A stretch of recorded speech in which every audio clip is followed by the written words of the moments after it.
Police વાળો આ રીતના કાળા કાચવાળીને નીકળે જ છે. એટલે તમે અમદાવાદ ગુજરાત બધે હવે ત્યાં જોશો તો ઘણા પોલીસ વાળા પોતાની ખાનગી વાહનોમાં બ્લેક કાચ એમને હોય જ છે, એટલે ડાર્ક ફિલ્મ લગાડેલી હોય છે.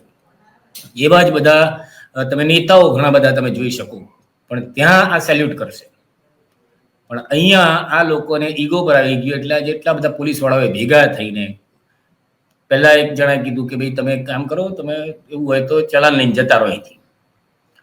બીજાએ કંઈક કીધું કે ના ના કશું નહીં, તારા કાકાનું આઈ કાર્ડ લઈ આવો. આ બધી કચકચ ચાલતા ચાલતા વચ્ચે એક જણાએ કંઈક ગાળાગાળી કરી અને પછી મામલો બીચક્યો છે.